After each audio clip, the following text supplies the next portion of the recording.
Sonic Talk. Hello and welcome to our latest episode of Sonic Talk, the music technology and kind of stuff podcast.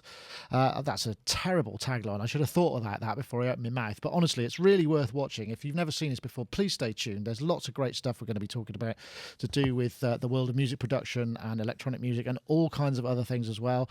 I would like to say thank you very much to our show sponsors, of course, iZotope, who will be dishing out prizes and competitions later on in the show. Stay tuned if you're interested in, stay tuned anyway. But Breaktweaker is up for grabs, and we've got last week's winner, so it might be you. You never know that. I think that's a Camelot line. I should probably not say that. Anyway, we'll crack on. We've got a couple of guests here. We haven't seen either of them for a while. One a lot longer than other. This is Mr. Dave Robinson from Pro Sound News Europe, who is somewhere in central London in the massive Pro Sound New Europe Towers block that I no doubt has, with the glass elevator and a helipad, something like that. Yeah, and in fact, I'm sitting in a jacuzzi right now. Ah, so it's a jacuzzi. Excellent. I will. Lovely. How are you, Dave? I'm all right. Actually, just before we started, there was an email went around to say that we have a door. We have a sort of a door that opens automatically, like a bank vault door, and it's just gone down again. So you can't get out? Well, no, we can, but somebody has to sort of open it manually. You don't. It's no good sort of pressing the button. Someone actually has to sort of come and do something with it. And it's as soon as they fixed it, as soon as they built it, you just knew that it was going to fail every so often because these things do. Yeah, you know. Well, let's hope there's not a fire. I mean, because that would be that seems a little bit of perhaps a poor. Well, maybe you will be leaving via the helipad today. Then that would be awesome. Yeah, you never know. Or the garbage chute. So, Dave Robinson, just should quickly say, Dave Robinson, of course, Pro Sound News Europe, which is B2B sound reinforcement, studio equipment. How would just give us the tagline for your publication? It's a news-based and feature-based title for the entire pro audio industry. So that's live sound, studios, installed sound, broadcast sound, all those things. There it is. Yeah. We're like a grown-up sound on sound, if you like. Oh, but we don't. Well, that's dangerous talk, isn't it? That is quite dangerous. I have utter respect for sound on sound. I should say that. Well, we don't do reviews, so we're not like. So it's it's a news and kind of. Yeah. It's all about news and features and that kind of stuff. Yeah. Well, Dave, very pleased to have you aboard. Thank you very much for coming on. Must have been a year at least. It has. Well, I had to reactivate my Skype account. So that's just how long it's been. Amazing. I'm amazed that we managed to get you here with so little technical, but your bandwidth is fabulous. You're looking very so little technical knowledge on my part. There you go. It's all me. And of course we have Mr. Robbie Bronneman. Robbie is not in his usual synth cave. It looks like he's at some remote studio recording location. Is that an electronic drum kit back there that I see there, Robbie? It is. Yeah, I'm working. I'm producing the new album, the fourth solo album for Phil Collins' son, Simon Collins. Right, okay. Who's got a project called Sound of Contact, but we're working on a solo album. So I'm in the wilds of Devon working away with him on that. So he's very kindly stepped out for an hour while I do this. Well, that's very kind of him. And so Robbie, of course, as well as doing studio production, all those side of things, is Howard Jones MD, does other production, film composing the picture, all of those things. So are you working on your remote system at the moment? I am, yeah. I think I sent you a picture of it. I don't know if anyone would be interested. I've got a great remote system working. Based around the Apollo Twin. I've got my new is that a Kilpatrick Phenol? Yeah, it's brilliant. Absolutely brilliant. And it looks like it could be a lot of fun for a kind of very advanced version of that thing you play at school fates where you've got to move the wire, the little hook, and the bell mustn't go off. Yeah, unfortunately, all the banana cables that come with it are pretty much all the same length.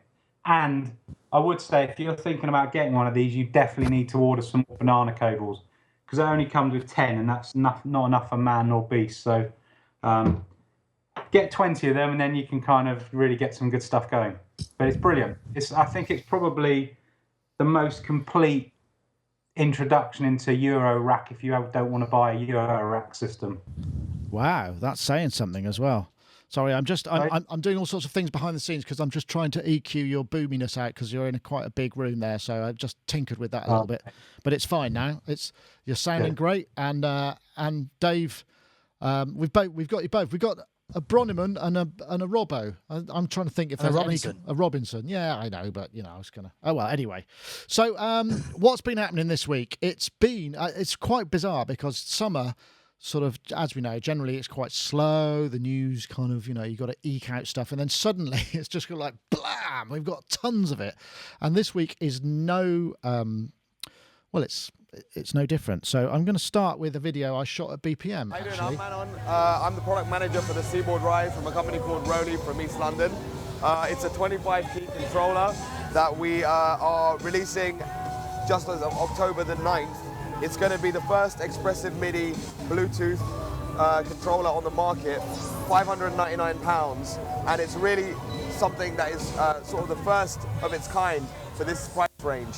I'm not going to play all of that. For those of you who perhaps don't know, the ROLI Seaboard, we've seen it at the Seaboard Grand, and the sort of further up, it's a kind of multi-dimensional touch polyphonic expression system. And I know that Robbie has succumbed and has found a use for it. So you've got what's that? Is that a 49 key? What's that? It's the 3 octave, whatever that is. It's a studio, but I put an order in for one of those already. Have you? It's very interesting, isn't it? They seem to have got that form factor right. One of the things that's very cool about it, with those extra faders and the ability to very quickly turn down all of the sensitivity in the dimensions that perhaps you're not immediately familiar with, you can actually play it more like a traditional keyboard, although, of course, it's not a traditional keyboard. It's a touch surface, and it's got an unusual feel to it. But I think that's something that you could perhaps get used to. I know, Dave Robinson, you were kind of keen to talk about this as well. Did you go to the actual launch? I was at the launch, the other night. What did you take away from that experience, apart from a hangover, perhaps? I was very impressed. Let's put it this way. ROLI strike me as a keyboard, as a company that, and again, this is talking more on the sort of professional level rather than the actual what the keyboard does, but they keep getting this investment. They employ something like 60 people. They've got a very swanky office in Dalston, which is the classic sort of white space as you walk in, and it's all very funky. And I've got a good friend of mine who used to work at Akai, and before that at TL Audio, who works there. So it's an intriguing company because they keep attracting investment. So this is something that's puzzled me slightly because it's not mass product yet, or this maybe is the mass product.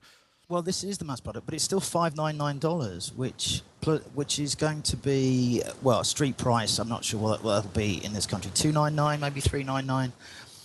But Roland Lamb, who's the head of the company,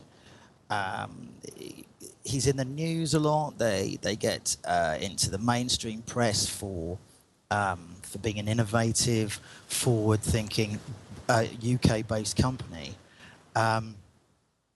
And you wonder, who's buying this stuff? And the Seaboard Grand was 2.5. Yeah, it's expensive. They're expensive products, definitely. Yeah, and it's the 3 not. octaves, 1,500. Right, 3 octaves, 1,500. Okay. Right. And there's 5 octaves, just over 2, and then you've got a massive jump to 5 for the 8 octave. Wow. Right. Okay. Yeah. And I've seen some of the sort of online demos, and I've been skeptical. And then what I saw the other night for the 2 octave version with the controllers, I saw a very convincing demo with 3 guys playing live, a whole mixture of musical styles, including some real cutting edge dubstep and then some techno-y stuff. And I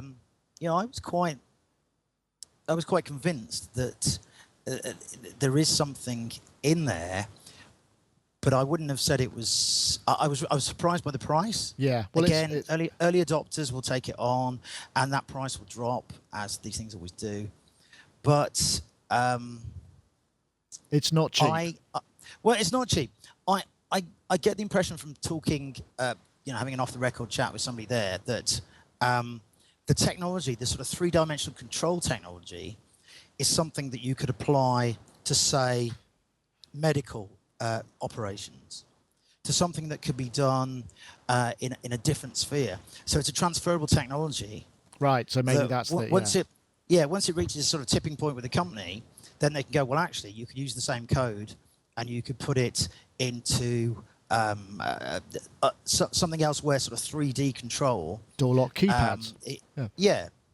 And in the same way as, I'm trying to think of an example. 3D audio it's all right having it in big cinemas, but if you can get that in the home for the consumer market, then you're going to make a lot more money from that than you would.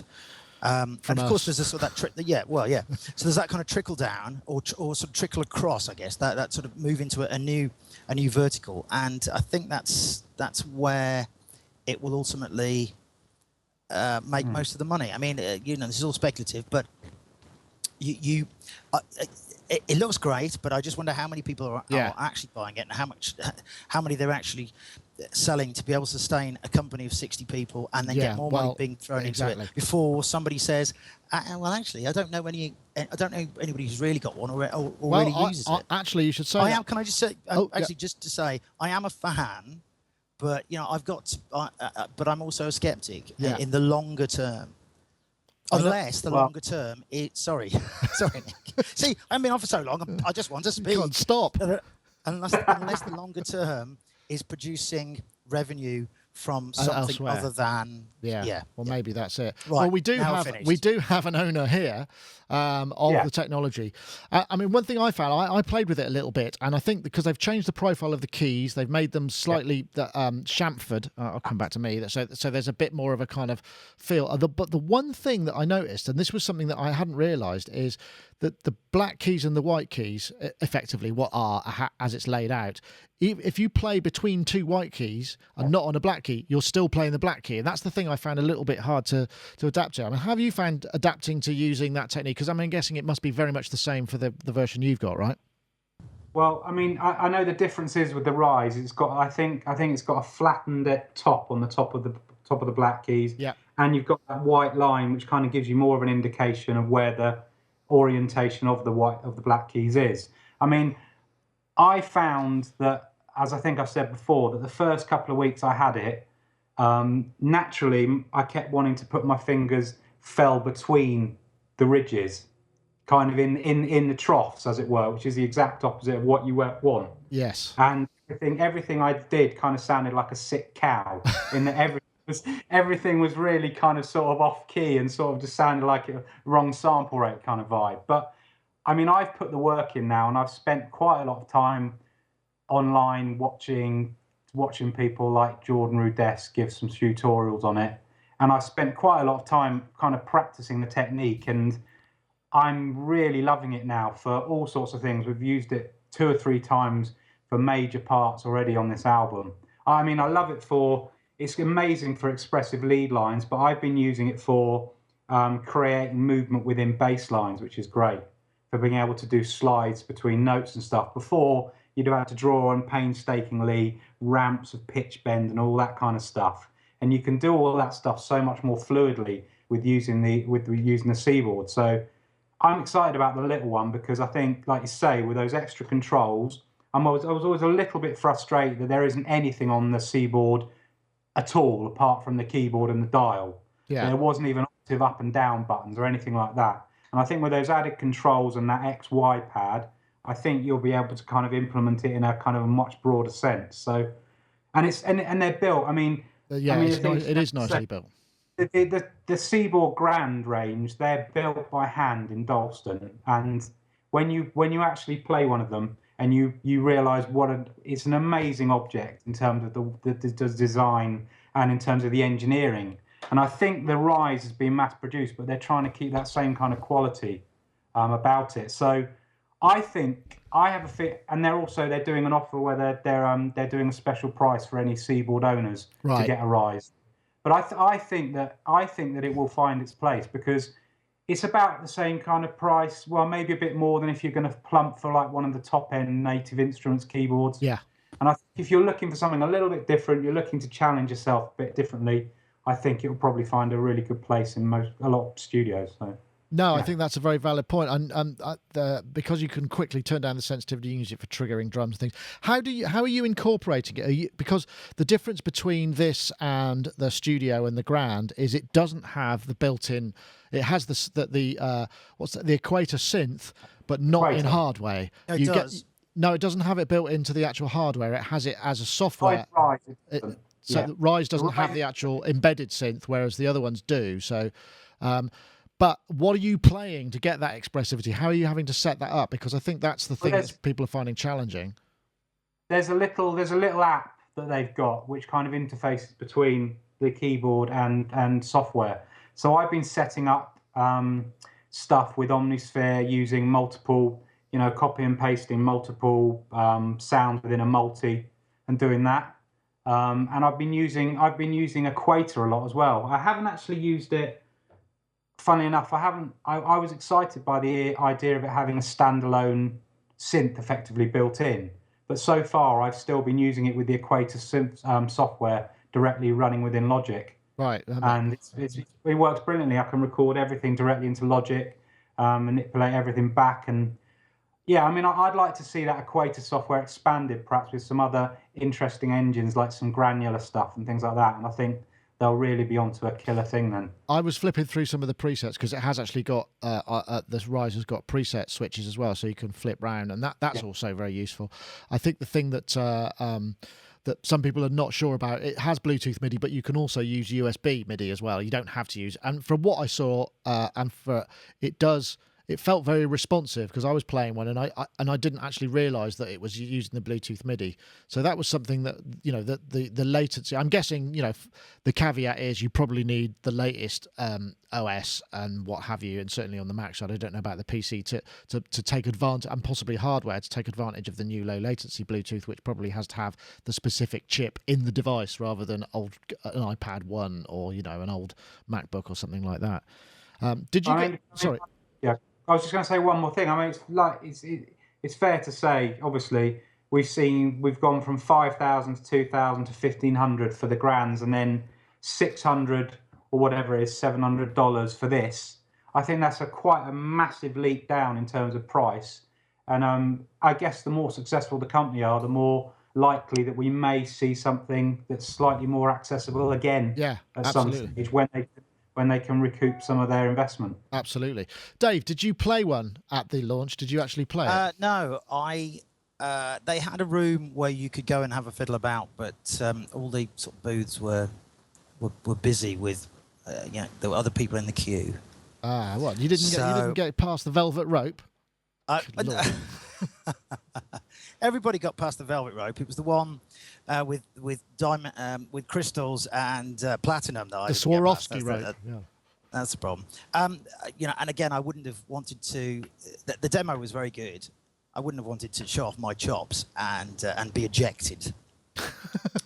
So I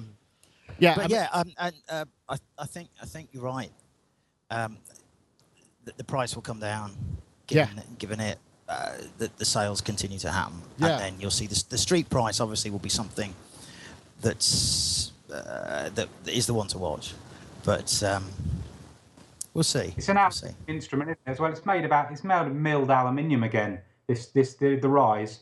I mean, it's expensive materials. I guess there is a case for a more modest kind of implementation at some stage. Yeah, well, we'll see. But, I mean, it feels like a big step forward and bringing it down, at least into roughly the realms. So I think the Contact Control 25 key was something like $399 or $499 UK pounds, wasn't it? I mean, it wasn't cheap.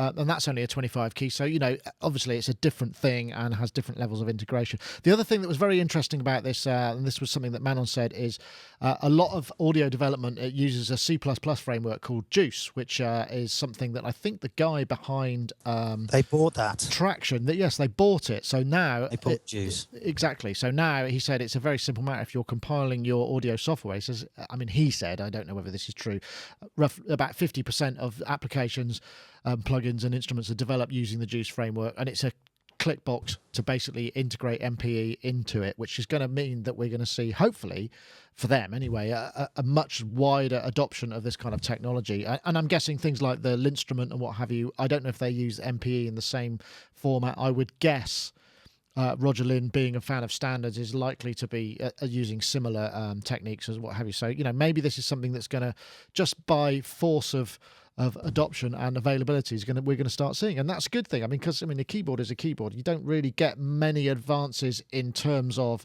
keyboard technology because we're so used to, it has to be a certain way for people to understand it, and this will require a bit of a change. Obviously something like the Linstrument is very different. It's more guitar type layout, so it's easier for guitarists to understand, and the Haken Continuum is its own thing, which is going to take however long, and it's and that is an expensive instrument as well, but people do swear by that too. Okay, what's the time? Let's do let's get our ad and competition. So this is the point in the show where we discuss, we don't discuss, I play an ad by our sponsor and then I tell you who won the competition. It's really straightforward. Let's see if the ad will play, because in the Sonic State Bingo, this is one of the squares that you need to play. There it is. There we go. Designed by BT and developed by iZotope, Breaktweaker is not just a drum machine.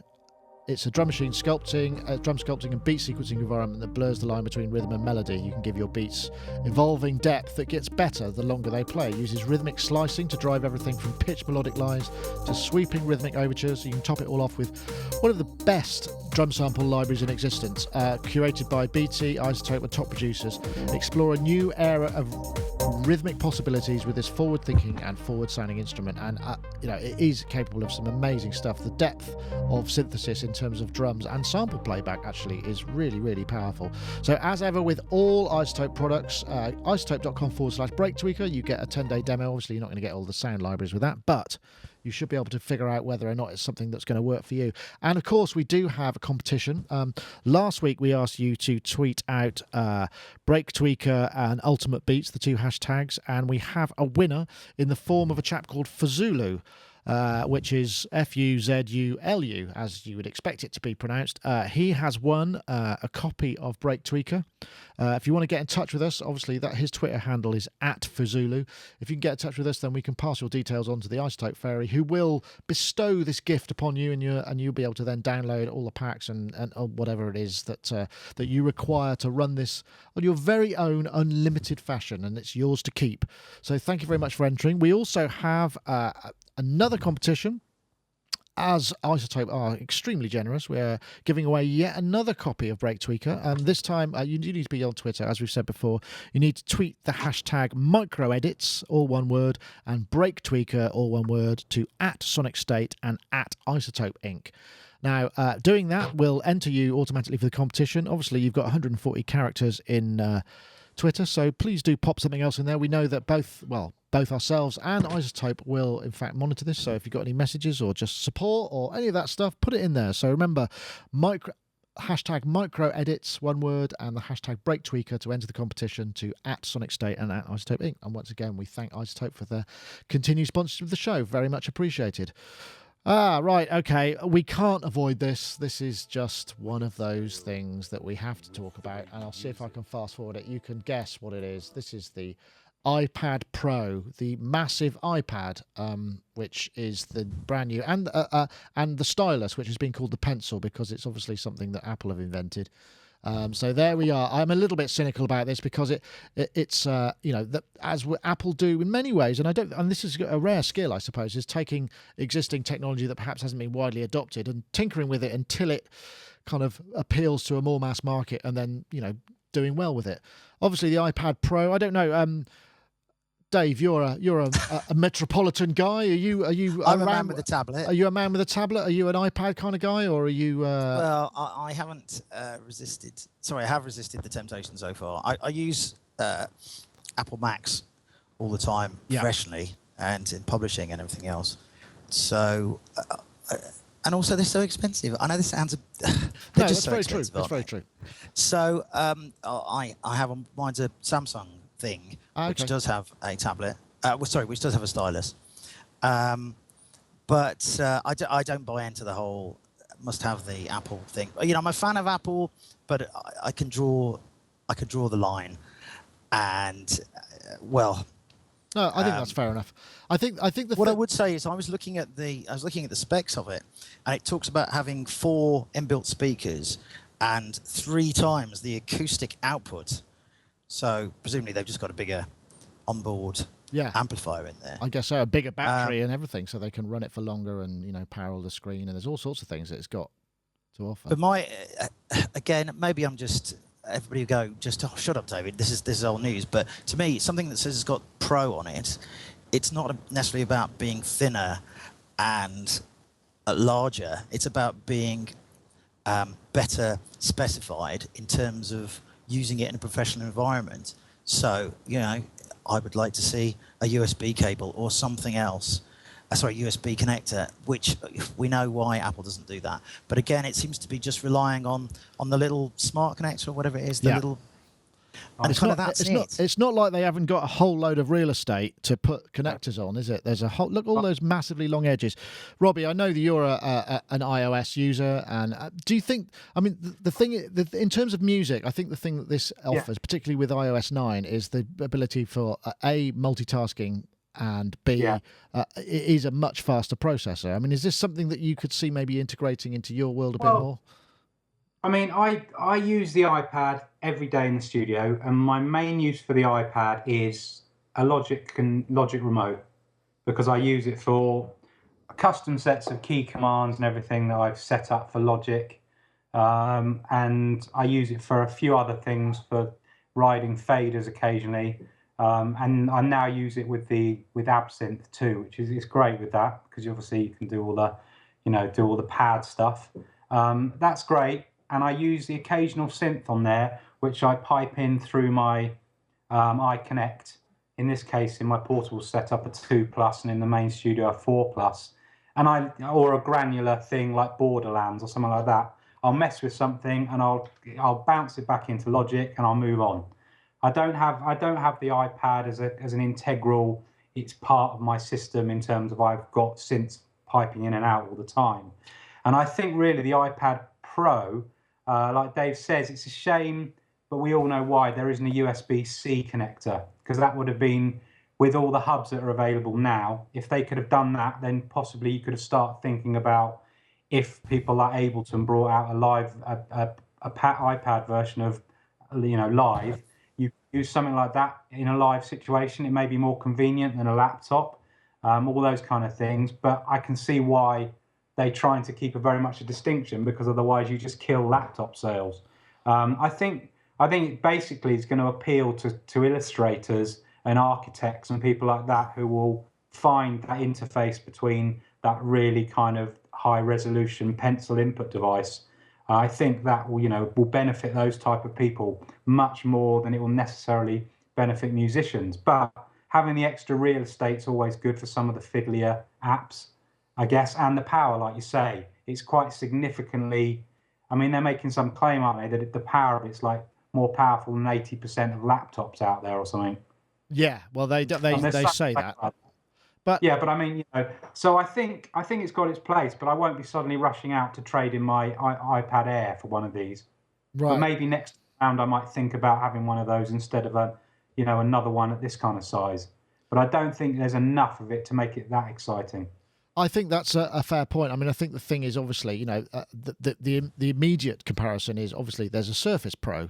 We've got a Surface Pro 3 here, which runs a bona fide operating system that is not closed off and that has, you can get i7 processors in there. And I very much doubt that the iPad Pro is faster than an i7. I'd be surprised if it's much faster than an i5 But I obviously there will be comparisons made, and the notion of the Pro thing, as Dave was saying, is that it would open up the environment, and that's something that's not going to happen. But I suppose it's going to be a challenge to developers to try and think of ways to do that. But you could imagine something like this being at the heart of, if you've got 2 or 3 people in a band playing synths that assuming you've attached all of that extra MIDI and USB peripheral cableage to it, that could then be playing multiple instances of, or at least different instances of instruments through the CPU. So that could certainly possibly work, and I guess that's something that might appeal to some people, but it seems like a very niche kind of advantage, I suppose, in terms of making music. And the idea of having all of this real screen real estate is, generally speaking, so that you can run multiple applications and move things around in them. And that's not, I think the thought of an iPad Pro, we're assuming it's massive. It's actually not. It's about the same size as a Surface Pro. It's 12 inches. 12 inches. So it's not terribly massive, really. So, but I guess... No, I was just going to say... the kind of reality of it is, I spoke to a couple of people the other day who are gigging musicians, touring musicians, a couple of drummers, and they said, it'd be great, I'd love one of these to run Ableton or whatever, and I can run the tracks, and I don't have my laptop screen wobbling around all show. And you can imagine it would be great sat on top of a controller beside you, running main stage, standalone, all those kind of things. But the reality is, what is that market in terms of Apple's global market? Yeah. The amount of people who really want to do that is like, we're always in the minority. Well, yes, but I will also argue, what if you take that parallel and say, well, what is the market for architects or artists who want to, that again is very small. I mean, it's really going to be people who think, if I get one of those, I'm more pro. I mean, it's pure and simple, isn't it? Yeah. Which is not necessarily the case.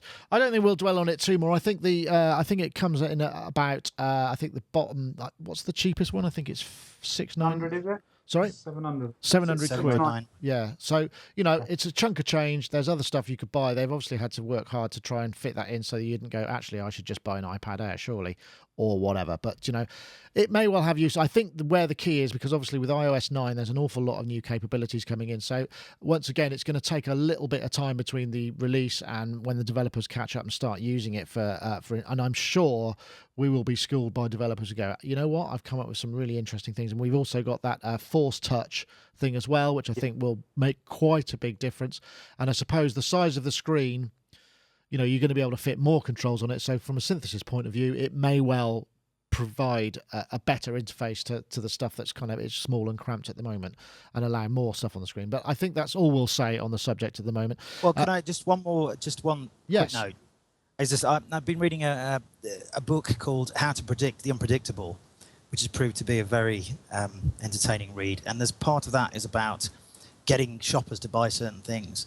And if you look at I'm looking at the iPad Air 2. The list price is 16 gig at $499. The 64 gig is $599. The 128 gig is $699.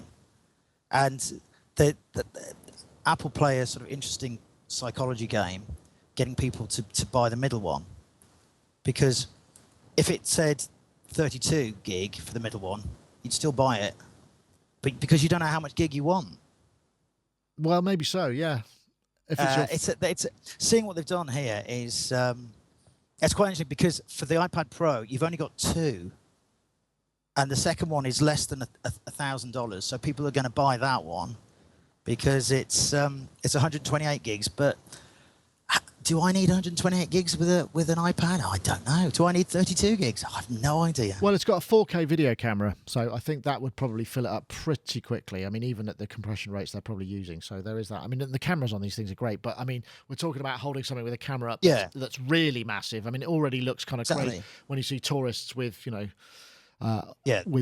an iPad, but let alone a massive one which obscures entirely your view. I guess it just means when you're at a gig, you can just actually hold it up in front of your face and watch the gig through that, like many people do through their mobile phones, which is a weird experience. But and never watch it again when they get home. Exactly. Okay, right. Well, the other next news is UAD Apollo Twin for USB 3. This is quite I mean, it seems like not much, but I suppose the thing is what this now actually offers people is USB 3 connectivity for an Apollo Twin, which is obviously Universal Audio's DSP powered plugins, and it works. Or will. I mean, obviously, I think they've announced the hardware that the final drivers and what have you, because it does need a driver on Windows, will be forthcoming. But the interesting thing about this is, it's great that there's finally an Apollo. People on Windows can use Apollo technology, but only Apollo Twin at the moment. But it's its own thing. It doesn't work on a Mac, which is kind of interesting. I know, Robbie, you are a UAD user. I'm using Twin here. Yeah, I've got Twin here and an Apollo, the rack one in the studio with a couple of the satellites, Thunderbolt satellites. And yeah, it's great because a number of people I know have said, they want to use it and they've got pre-Firewire Macs and they're just a bit frustrated they haven't had an option to have anything portable that they could still use that ecosystem with for a while. So I think it was just the logical thing that this was going to happen. But it only runs on Windows, which has, but it could be Boot Camp if that's got USB 3. Oh, ports. I see. I didn't pick that up. So it's not even you can't use it on a Mac. No, not on a Mac OS X. Oh, okay, that's a bit weird. I mean, I thought they would just have reissued a Apollo Twin with both on. Would have been the sensible thing, that you could use on either platform. Well, it would be. I mean, I think the thing is, I spoke to UA today, actually, and just for clarification, will it work on Boot Camp? And they said, it should, because obviously if you're working on a new Mac Pro, which has USB 3 native ports, then in Boot Camp, it's a question of just loading the driver and it'll work. Where it starts to get a bit blurry is you can't stack them, so you can't have more than one. You can't stack it within a Thunderbolt environment. So if you were running somehow able to run both, and it doesn't run on Mac OS X, the problem becomes, obviously, it's more like, I'm a Windows user, I want access to this technology. You can now get access to the technology, which is fab, obviously, but it's still not quite there. The one thing that was interesting, as we know, Windows, we did a Windows 10 audio special with Pete Brown from Microsoft, and he was talking about the fact that Windows 10 are looking very hard at enabling Thunderbolt. So there may well be a route that gets you to be able to run Thunderbolt hardware on a PC. But again, it's really down to Microsoft and how they support it in the OS. But at least now, one can run UAD on Windows, and you're not completely, this is the Apollo technology, on Windows, the real-time DSP stuff, which is really impressive when you see it in use. I mean, Robbie, what do you generally track through on your Apollo? Well, yeah, I mean, I went to the UAD system from an Apogee Symphony system because I used to have like vocal channel strips in the studio. I had a couple of liquid channels and various other things. And I just loved the idea that I would be able to, well, first of all, I got an Apollo, which I used with my my Apogee system. And I used it just as a channel strip system where I could have recallable channel strips of various different, for instruments and various vocalists and stuff. And then I went over totally to the UAD ecosystem because, for instance, when I'm working with Simon, I've already got a couple of channel strips which I know work for either soft singing or harder stuff, and I can just bring those straight back and carry on tracking. Or if we need to go back to a track, I can then just load it up and spot stuff in. So I'm loving the fact that you've got all that ability even in a small package like the Twin. And I've got a lot of the new guitar plugins, so we're going to get a guitarist down here. And you can just play right. Have to wrap stuff up. It's a great, and they're just the plugins. I've been using the UAD since the very first UAD 1 card that was Mackie. When it was UAD Mackie, and I've been using them all for the last 15 years. So I've pretty much got all the plugins and the reverbs and the plates, everything. So yeah, I can't speak more highly than I do of them. Excellent. Dave, one thing I'm quite interested in is because, I mean, you work in live sound reinforcement world quite a lot, so you have contact with some of these people. Mostly, there's the DigiDesign and the Waves racks and what have you. Are you finding people are using the UAD stuff live in setups? I mean, are you seeing that being adopted for real-time processing of stuff in your world? I haven't seen a lot of that.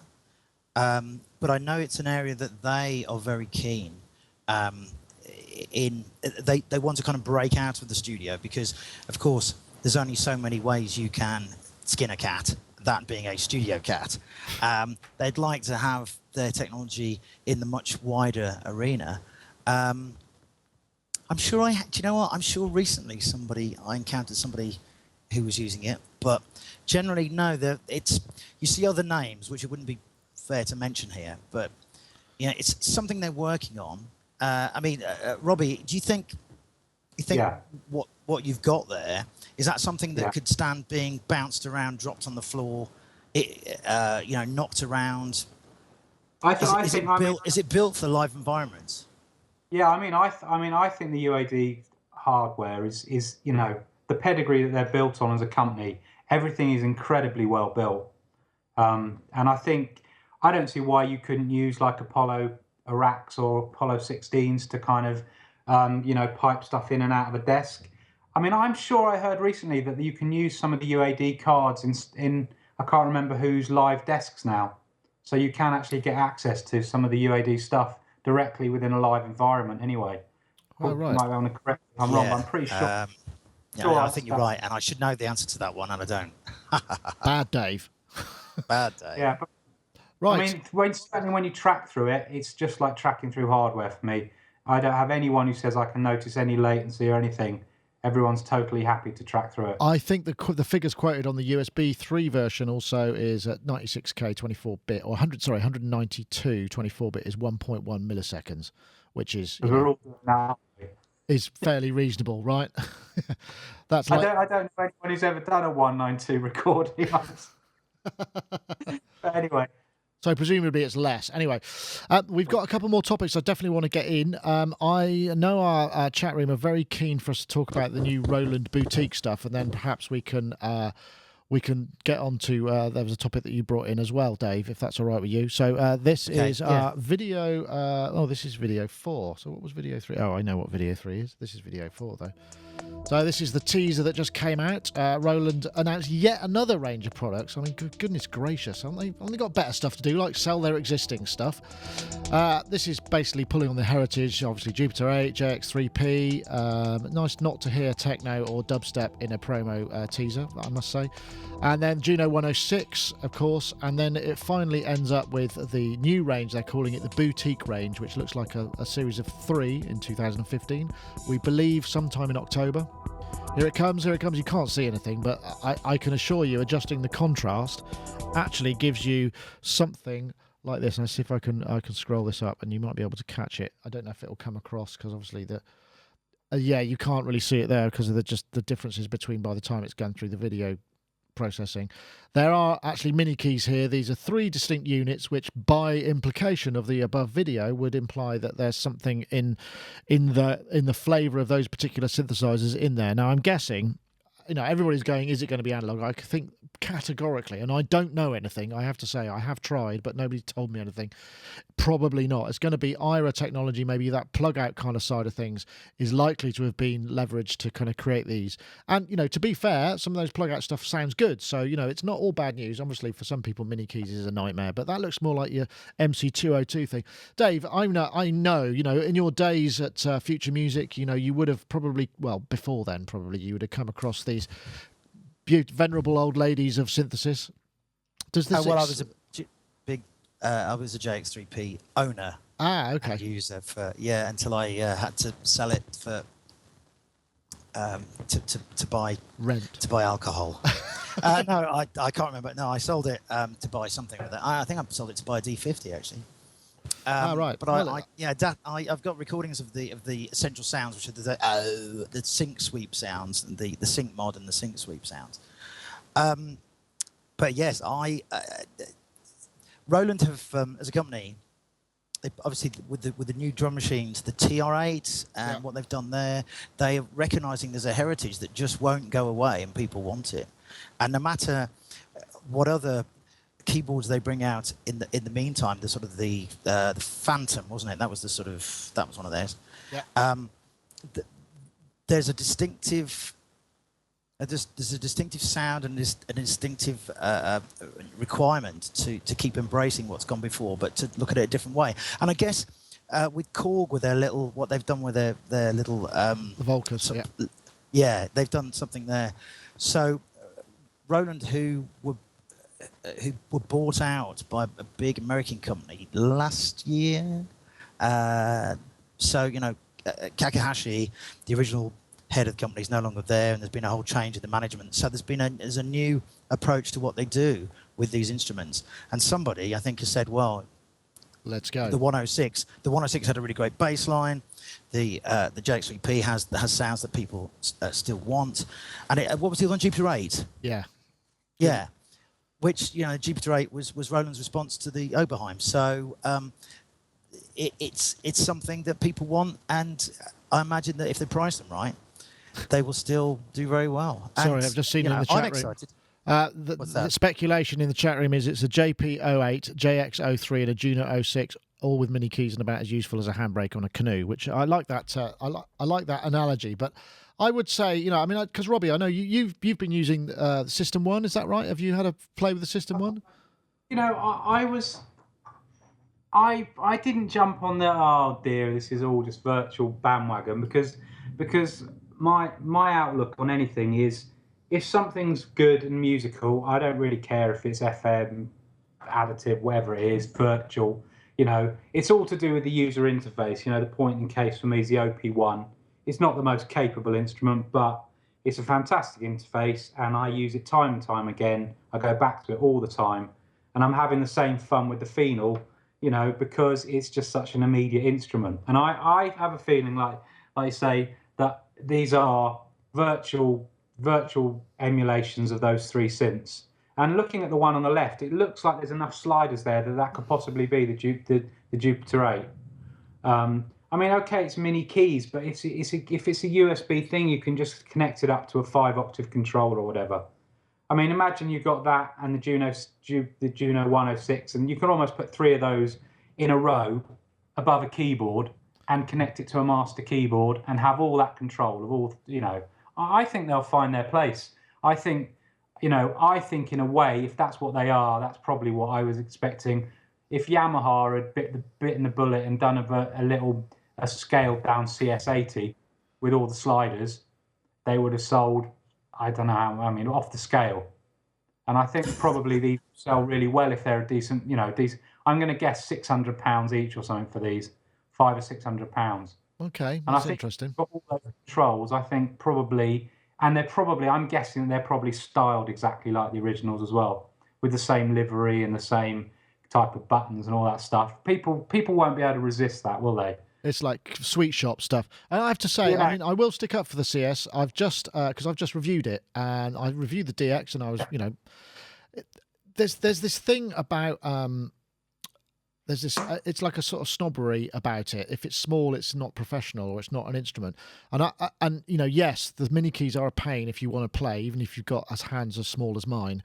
It's down to the fact that the CS, and I must admit, when I first saw the demos here, and we did a thing with Bert from Yamaha, I thought, yeah, it's all right. I'm not that interested. But I've had it, and I've been playing with it. And as a musical instrument, it's really, really compelling. And I don't say that lightly. It's got something that makes you just sit there and go, oh, actually, there's another thing. And it's one of those things that, the sum of the parts, you think, oh, dear, no, this isn't going to work.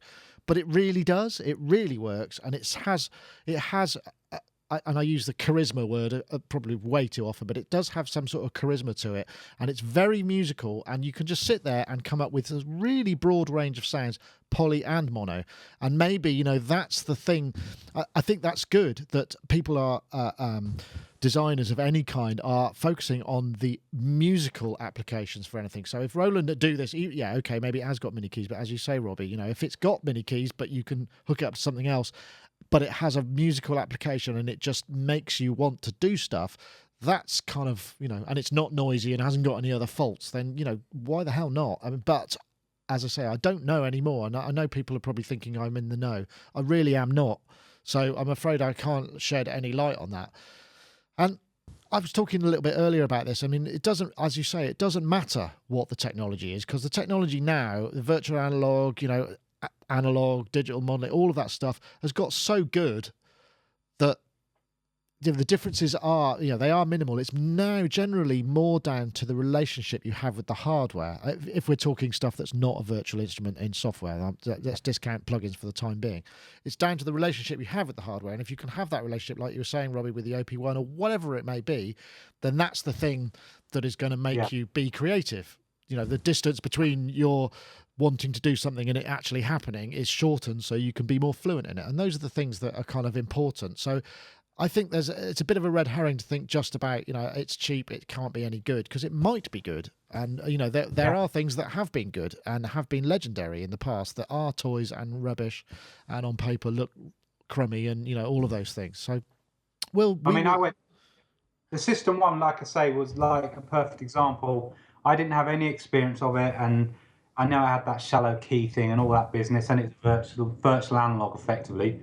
I went around to Gaz's and we, had it plonked on his dining room table, and I had to play with it for half an hour. And immediately I was getting great things out of it, and I thought, this is a really great, capable synth. Forgetting the fact that it's a virtual analog, I could get around it quickly. I could find interesting sounds. The user interface was good, and I think that, like you say, is the key thing. It makes you want to, dip in and make music. Yeah.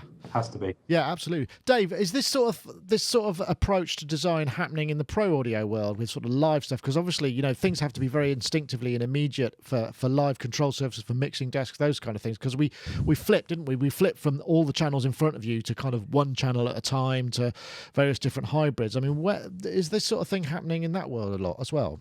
Well, you're seeing the compactness that you're seeing in these synthesizers happening. It's all about bringing the footprint as they know it down, so that it's taking up less room in the at the front of house position or in the theatre, so that you can get more seats, so you can get more audience, so the promoter or the venue can make more money. But what you're also seeing is that the sound engineers, they're used to a couple of layers, but give them too many layers and they won't like it, and they will look at the minimum route to making changes. Because if you've got the 6 auxiliary, you've got a speaker somewhere, you've got a monitor speaker, and you need to change the level on it because somebody's on stage saying can't hear it, you need to be able to do that quickly. So yeah, it's about form factor, as they say, but it is about control. Even though digital technology obviously turned up. And in the same way as with things like the D50 and the DX7 back in the day, you ended up using the presets because you couldn't control it. Well, there were big desks that required you to move around through layers. But then there are other, and again, I don't want to mention certain brands, but I know that there's one particular desk that somebody was talking about the other day that was far easier to use as a mixing desk in a professional environment because it was only a few steps away from an analog desk. And when I say steps, I mean it was you wrapping your head around how it worked. It felt like an analog desk without going through layers and layers and layers. And human beings, they don't want to be confused in a high-pressure environment. They want to be able to make the changes and do things that need to be done in a hurry. So that's always going to be the way. That sort of control is always going to be the kind of way. Yeah, I think that's, excuse me, very valid point there. Right, we're getting towards the end of the show, and I know, Dave, you went to the launch of this as well, didn't you? Which I'm just going to make sure I'm pressing the right button, because obviously I don't want to seem like a complete incompetent. There we go. This is a teaser. This is any video I could find of it. This is of the Flare Audio Zero, which is like sort of super flagship studio monitoring with what they say is live concert audio quality in the home studio. I think I have a picture of it somewhere. I thought I did. Oh yeah, here we go. But I'll let this play. And interesting that they're using analog oscillators, or we presume they're analog oscillators, synthesized oscillators to show the cones moving. This has now been released. It looks like this, which is pretty radical. I remember back in the day, obviously, studio monitors, this was what people did. They create radical looking things that you would buy and have as a showpiece in your main control room that would impress the punters. So you saw this, Dave. What I did. What's so special about it? I mean, does it really sound amazing? Because it looks like a bunch of oil filters to me, which is quite... Do you know what? I was looking for what it looked like, and you've absolutely knocked it on the head. And nobody said that on the day. But, yeah, I mean, and that is as tall as a as me. Wow, so it's and big. I'm far, yeah, huge. That's a good. So I mean, the full height. That's a 5'10". It's a good 6 feet. The stack there. So the top, you've got the 1-inch compression driver. Then you've got 5-inch, and then a 10-inch, and effectively that is the subwoofer at the bottom. So, and it all sits there, and it's amazing. It is quite the sound. It uses two technologies called space technology and vortex technology. Now, I really don't have time to go into what those are about, but it's something that needs to be checked out, because if nobody's encountered flare audio before, they're a small company based out of the South Coast, and the guy who runs it's a guy called Davis, and he's trying to, well, what he succeeded in doing is produce something that kind of ignores a lot of the traditional ways of creating acoustic reproduction, and look at the physics and how the air moves and how we can reduce the distortion of the way that the speakers move backwards and forwards. And this is using two technologies which you can read about, which are patented. One's called space technology, and one's called vortex technology. The one I can describe quite easily is that the aluminium frame is bonded together. Yeah, so that's aluminium either side. They are bonded together under immense pressure. So they're effectively removing resonances or potential for any kind of resonance within the actual cabinet itself. So just by holding the system together so very very tightly, it stops any kind of resonance because nothing can move. So and there's a continuation of that basically, and the long and short of it is by removing distortion, they increase I hope I don't get shot down for this, but by removing distortion, they increase the fidelity. Right. And effectively, we sat at the old Olympic Studios, which is now a cinema in West London, and heard this speaker and heard playback of some quite Steely obvious. Dan? Well, actually, no Steely Dan. No, Night Fly. No, there wasn't. There was no Donald Fagen at all. There was no AC/DC. There was no Back in Black. There was no what's the other one? Santana. None of that. There was the Carpenters doing Calling Occupants, and there was the remastered version of War of the Worlds by Jeff Wayne, remastered by Gary Langan, who's a bit of an ambassador for the speakers. And you heard the detail. You heard everything you would expect to hear. They are incredible. They're incredible. If I encourage anybody to hearing this, if you've not heard of Flare, they're doing something that nobody's really done in this part of either the studio monitor world, the live sound world, in a long time. And when you hear what they can do, it's very convincing. They have a very convincing proposition, and everything works the way it should. And they're a company to watch. Now, those the Zero system, nobody's going to be buying one anytime soon. No, when you buy it, somebody comes and installs it for you, which immediately. How much does it cost? Yeah. Well, I know how much it costs, but I'm not. You're not allowed to say. I'm not allowed to say. Really? But it is. Yeah. I know. Yeah. Yes. I'm not going to say what it is, but it's a 6-figure sum for a pair. Oh right. Okay. Bloody. So hell. it's a 6-figure sum. And they're looking to sell it into studios as well as into hi-fi, the world of hi-fi. But you've got, they take, I forgot, they were telling me how many days it actually takes to make all the parts to put it together. So just in terms of, person hours, the manufacturing is quite substantial. I mean, it's several weeks. Right, okay. So they don't expect it to be a mass product. And, you're not going to have one in your home unless you're richer than God. But if you get an opportunity to hear the system, if you get an opportunity to hear anything by Flare, it's worth checking out, because it absolutely. Yeah. So, Robbie, I'm guessing you're not probably going to consider buying a pair of these, but are there? I mean, because there used to be these kind of big names in the main the studio bigs world. Your Tannhäusers, your Uras, your ATCs, all of those kind of people that used to make these massively expensive, very impressive looking kind of speaker systems that would be, de facto for, they weren't necessarily reference quality, some of them. They did sound a bit painful. It was to impress press A&R men, basically. Yeah.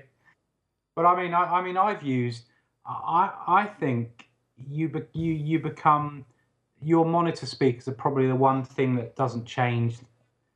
Well, I mean, I've used Dynaudio Airs since they came out, and I've got a 5.1 system of Airs, and now with my portable system, I've got a small pair of the compact BM5As, because they have the most kind of I feel most at home with them in terms of their sonic footprint. And I think, and I can't ever envisage changing my monitors because they kind of feel like an extension of my ears. Right. And so, but I'm always interested. I mean, I'm always seduced by people who've got those barefoots, and I think, wow, they sound great or whatever. But I think monitors, once you find some that really work for you, you should just really kind of stick with them and go with them. But I mean, like Dave's saying, I mean, at that kind of money, there aren't that many studios big enough to put those kind of studios in anyway. It's not a mass market item. But I mean, it's good that people are still pushing the boundaries, and I can certainly see, probably for the crazy hi-fi market of Japan and China and all those kind of places, that there'll be people who are, who aren't musicians, who are quite happy to spend that money on that. Yeah. So. Well, I know the chat room are complaining that this is not standard Sonic Talk fare, but it's interesting to know what the cutting edge of this kind of stuff is. I did want to bring in one last topic just because this was the other thing that came out of NobCon. I don't know, Dave, have you got time? It's well, I haven't actually. Oh, have you not? Well, I'll tell you what. I'll tell you what. Then we'll say our goodbyes, and I can talk with Robbie about it then, if that's the case. Yeah, because I'd just be sitting here going, yeah. Okay. Anyway. All right, but thank you very much. So you're going to go and try and break out of the building and see if you can get home. Yeah. Dave, thank you so much for joining us. It's been great to have you on. The air rescue service. Obviously. Yeah, that's right. You get the Coast Guard in. And, of course, if you want to see what Dave does for his day job, please do go and check out. You don't want to see that. Pro Sound News Europe, where you're Europe. Yeah, there we go. You're editor, aren't you? Isn't that your job? I am. Yeah. He's the editor of Pro Sound News Europe. Anyway, thank you very much for joining us, Dave. It's been a pleasure to have you on. We'll see you again sometime soon, I'm sure. Thank you very much. See you later. Right, Robbie. This is a more synthy topic. Obviously, we've got the now this. Can you guess what this is? This is the news of the new Moog Mother 32, and this is a sketch that someone on the Gear Sluts forum posted because they saw it. There were no photos or anything allowed. This was posted. The link was posted by Pop in the chat room. Thanks, Pop. Which kind of gives you a rough idea. Now, the new Mother 32 appears to be, it's like a self-contained synth voice that will fit in Eurorack. It's got a 32-step sequencer. I think it's a single oscillator voice. I'm guessing it's probably along the lines of the Werkstatt. I mean, and this is an assumption again. I know nothing more than what I found on Synthtopia, who was also there. I think the actual specs, if I've got them here, what does it say? It says all-in-one Moog voice, VCO noise, multi-mode filter, VCF envelope, VCA and LFO in Eurorack with 32 patch points and a 32-stage step sequencer. This could be kind of an interesting thing. I mean, the chat room want to hear what we've got to say on it, but we literally don't know anything more. Do you know anything, or is there? No, I mean, it was so, but I mean, it was only a matter of time, wasn't it, that they would kind of, because it's a synth, isn't it? It's like a standalone synth, but it will be kind of Euro rackable. Is that right? I think that's the case. Yeah. Yeah. I mean, it was only a matter of time. I've seen people like hot rodding Werkstatts to be in a Euro rack and stuff. I think. Yeah, I think it's going to do very well because, people can't help but be seduced by the Moog name and the Moog sound. And if it's got all those characters, why not have the convenience of some of that in Eurorack format without going for some crazy big, the 5 system, those kind of big format patch system. Yeah. Yeah. There's a few other points in here, which 32 stage set, which you can 64 sequences can be saved. You can, in addition to the single case, Moog will have racks that stack 2 or 3 Mother 32s in one go. It's going to be available in early October, so quite soon, priced at $599 US. So I guess in the UK we'll probably see that for maybe 400 quid, something like that. I'm not sure. Have you got any Moog kind of sound stuff in your? When you've got some of the. Have you got any of the modules like the filters and things like that? The only thing I've got in the studio is I've got the Mini Moog Voyager rack mount. Right. And as I say, most of my Eurorack stuff is make noise, Harvestman and mutable instrument stuff, and granular filters and biqubit and things like that. So it's mostly kind of sound design as opposed to trying to recreate analog synths in Eurorack format. But I mean, I do dip into the Moog quite often, because it does have that sound, as we know, that other things don't have. So I think this is going to do very well. I mean, at that kind of price point, I think that's pretty reasonable for something so capable.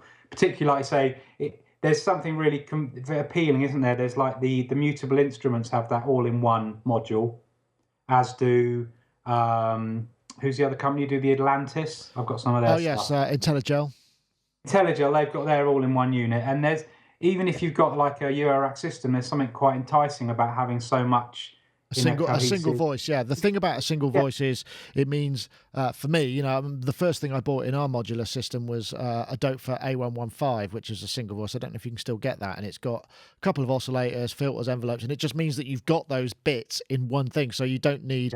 You can use the envelope on, you can say the control output, the envelope, and those are the sort of things that. So it becomes almost like a super utility module because it gives you that extra functionality. And I guess with having a sequencer in there and having it recallable as well is going to be quite pleasing for many people, because sequencers in Eurorack format are, by their nature and form factor, quite fiddly to use, and the more complex they become, the more menus and the more modes there are, the less kind of appealing they become for composition. They're perhaps better for playback of stuff you've already done that you can then have, for live performance and things. So that might well be an interesting bridge between the two worlds.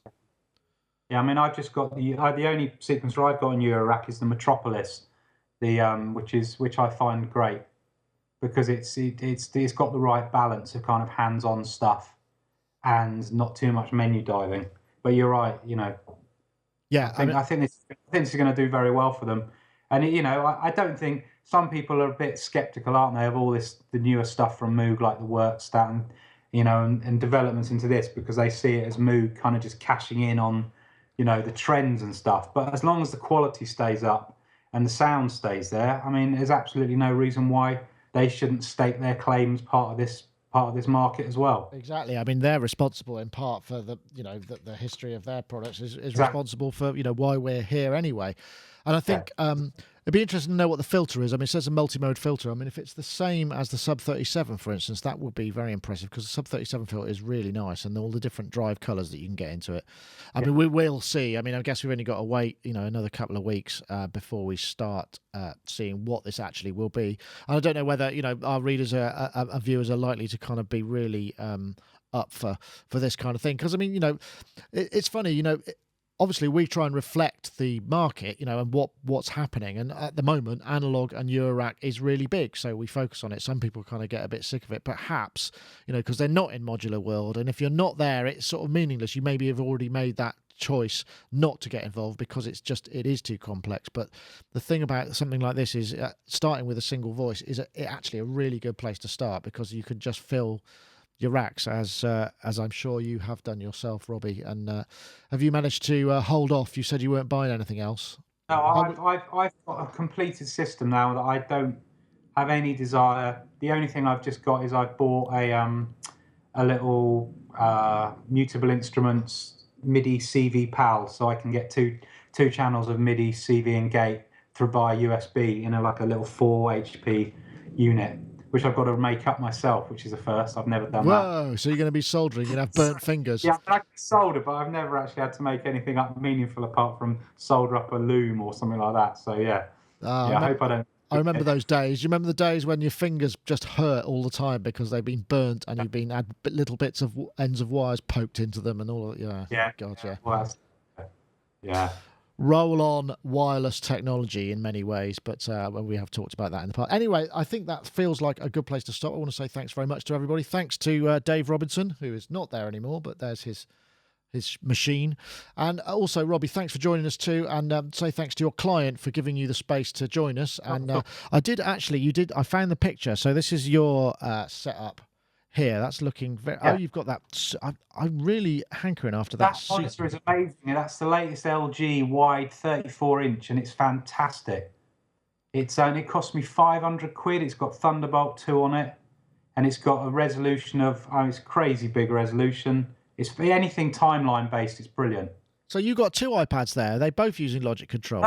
No, those two screens below the main screen are those tiny flat mini DisplayPort HDMI high resolution screens I found. Oh, so they're basically they're 12-inch screens that look like the screen of a laptop without the laptop, and they weigh like 500 grams. Yeah. So that looks like a very compact setup there. I can fit all that in a few bags, and the other big speakers are Simon's Adams A8Xs, which we've just got there just to kind of, I guess when the A&R man comes over from the States, we can play it nice and loud. Yeah. You want to decorate them, see if you can get some blinky lights going on it. Yeah. Maybe put a sort of an air cannon in there that blows air across the room to simulate the bass. Oh, that's actually not a bad idea. You know those things that they have in kids' store where you just pull and it goes twang and it fires this vortex of air. You should have that on a sub, so it just kind of fires bass, and so the trousers flap. That's it. Yeah. I'll see if I can patent and copyright that idea by the end of the show. I suspect not. It looks lovely. So, I mean, it's a nice place to... And you've actually got a window, a tiny little window, like a dove. It's basically the whole upstairs of a converted barn. So, I don't know if you can see, but I can go... Oh, right. All the way over there. Wow, that is big. Set up a whole band up here. Wow, that looks great. So how long are you working on this project for then, Robbie? Till middle of January. Oh right, yeah. So are you getting home, or are you able to? Yeah, I'm here Monday to Friday, and then I go back for the weekends. So that's the classic family engineer producer kind of routine. So this is the first time I've ever done this, because I've mostly always worked from home. But because of now having the trash can Mac Pro, I never liked the idea of a portable studio where you had to use a laptop and you couldn't use, you were limited to how many virtual instruments, and you couldn't really do a full production. You could do like a skeleton and then take it back to your main studio. But I mean, the beauty of this setup is I've got all my libraries here on Thunderbolt drives. I've got all my plugins. I can basically do a whole production down to the mix and everything here, and I can just take it back to my main studio just to reference the mixes and check them. So it's the first time I've literally had my whole studio available in a portable setup. So it's kind of revolutionized the idea of working away from home, really. Yeah, I can imagine. Well, Robbie, thank you very much for sharing that with us, and thank you for joining us. I just want to quickly remind you, if you're so inclined, you can win. Of course, our sponsors, iZotope, have been very generous and offered a copy of Breaktweaker. All you have to do is tweet out the hashtag microedits as one word and Breaktweaker to @SonicState and @iZotope Inc. If you're listening to the audio, if you're watching, you can see that's what's highlighted there. And with the spare characters, put something else in there that we can read, because we do like to have that. Anyway, I think that's pretty much it for this week. I just want to say thank you to everybody for listening. Thanks to Dave Robinson, and Robbie, thank you very much, and I hope the rest of your week is fruitful and creatively fulfilling and all of those things. Thank you. That's it for this time. That's me. That's it for this time. We'll see you next time. Thank you very much. See you later.